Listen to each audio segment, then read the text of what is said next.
As the images started to float in Ame. on social media of the beautiful dancers at the Nova Festival who had been massacred by Hamas, I remember thinking that surely this would be a turning point in how the left views Israel. The images of these innocent, peace-loving, dancing youths, gorgeous and lithe with their long flowing hair and barely their festival outfits, read to me like some kind of updated ad for the Zionist state in 1947.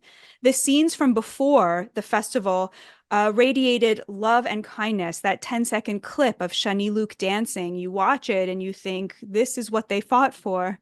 And then there's the image of Shani Luke on the back of that truck and the one of her being dragged through the streets of Gaza, thousands cheering and running after her desecrated body. Can you even imagine a starker contrast of good versus evil? It was joy, love, life versus violence, rape, and death. Surely, I thought in my naivete, the left would see themselves reflected in these music loving young people who looked like they had stepped out of the Haight Ashbury in the 70s. Surely Noah Argamani begging for her life as the butchers ride off with her would inspire in the left a sense of identification and a corresponding sense of fear and anger. How could it not? Friends, it did not.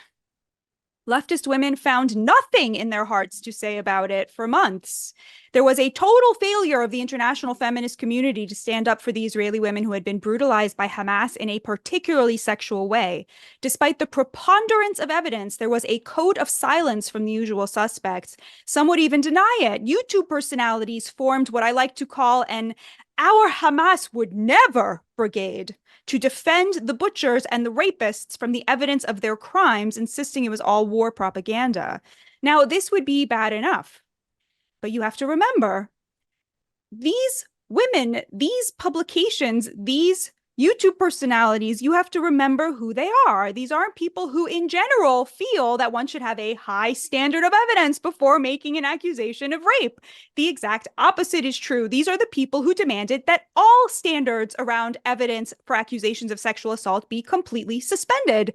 These are the people who demanded that a standard of affirmative consent be deployed to judge whether a woman had consented to sex. And without that affirmation, any sexual encounter was to be deemed rape. These are the people who recoded bad sex as rape, sex one regretted as rape, flirtation as harassment, regrettable kissing as assault. And then they turned around and said, well, does shooting nails into a woman's vagina truly count as rape? Does chopping off a woman's breasts really count as a sexual war crime? Would our Hamas, who after all are very religious people, ever rape anybody? Never mind that Hamas had filmed themselves committing these atrocities, had bragged about them, had GoPro'd them, and sent the images to these women's families. Never mind that they had little booklets with helpfully translated phrases into Hebrew, like, take off your pants. The left was silent, the feminists were AWOL. How could this possibly be?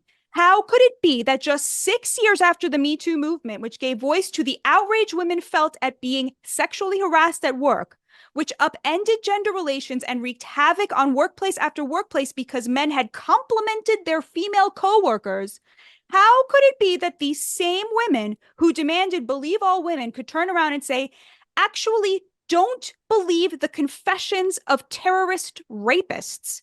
The same women who demanded men be fired for asking women out and driven from public life for having consensual sex with underlings were now defending, with their words or with their silence, the mass rape of Israeli women, siding with men who had driven nails into women's vaginas and cut off their breasts to play with them.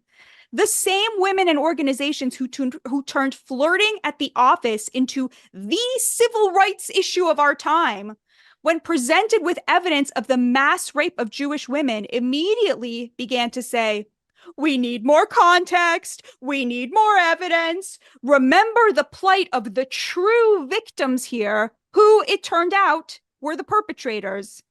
They took their standard of believe all women and turned it on a dime to don't believe the bragging of rapists because their victims were Jews. And this isn't just on the leftist fringe, unfortunately. On CNN, Dana Bash asked Congresswoman Pramila Jayapal, who I believe is the head of the Progressive Caucus, she said to her, I have seen a lot of progressive women, generally speaking, that are quick to defend women's rights and speak out against using rape as a weapon of war, but downright silent on what we saw on October 7th and what might be happening inside Gaza right now to these hostages. Why is that? She asked Pramila Jayapal, to which Jayapal replied, I think that rape is horrific. Sexual assault is horrific. I think that it happens in war situations. Terrorist organizations like Hamas obviously are using these as tools. However, I think we have to be balanced about bringing in the outrages against the Palestinians. 15,000 Palestinians have been killed in Israeli airstrikes, 3/4 of whom are women and children, she said, because our Hamas would never lie about such a thing. Meanwhile, the New York Times, which had an extensive article outlining the mass rapes, then shelved an episode of its popular podcast, The Daily, about the rapes due to internal pressure from its leftist newsroom, which apparently is chock full of members of the Our Hamas Would Never Brigade. The New York Times refused to stand by its own reporting when its sociopathic woke employees demanded that their audience be protected from knowing about this. How is this happening? It's easy to say this is just anti-Semitism. And I want to be clear. Of course, it's deeply fucking anti-Semitic. There's also the political calculation of trying to satisfy multiple constituencies. And the fact that, and I think this is very important, the women's movement has been severely weakened by the transgender agenda, which has gotten women used to being asked to defend transgender rapists, for example, in prisons, or transgender athletes beating up women in sports. I think that being forced to defend this has had a huge impact on the women's movement. But it goes beyond that to the core of leftist ideology, which is built on a belief system that has erased the difference between right and wrong.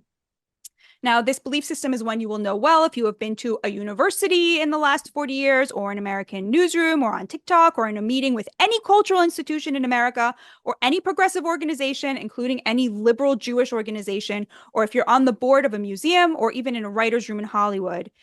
People call it critical race theory or Marxism or social justice. I call it wokeness. Wokeness is when you take a worldview that was once based on the difference between right versus wrong, virtue versus evil, and you replace it with a worldview that does not distinguish between right versus wrong, but instead suggests that the world is built on the primary binary of powerful versus powerless. They ascribe inherent virtue to those they see as powerless and evil to those they see as powerful, and they superimpose some characteristic onto the binary, whether it's race or gender or sexuality or national origin or religion, rendering all people, for example, who they see as people of color powerless and oppressed and thus virtuous, and all white people powerful oppressors who are inherently evil and compromised. This woke worldview absolutely dominates the left, which means it dominates the cultural and intellectual output of the United States these days. Once our elites were eager to offend the powers that be with their art and their scholarship or their journalism, now they will conform at all costs. And the thing they conform to is the view that people of color are inherently virtuous no matter what they do, because they have no agency and are oppressed and marginalized, while white people are inherently evil, the root of everything bad, and responsible for any ills that befall us. This is the source of 21st century leftist anti-Semitism. Every Jew is coded as white, and thus they are the oppressors, and thus they are bad. And every Palestinian is coded as a person of color, and thus oppressed, and thus inherently virtuous. And that includes Hamas. Every Palestinian outranks every Jew on the oppression scale, and thus any Palestinian in conflict with any Jew is the one the left must side with.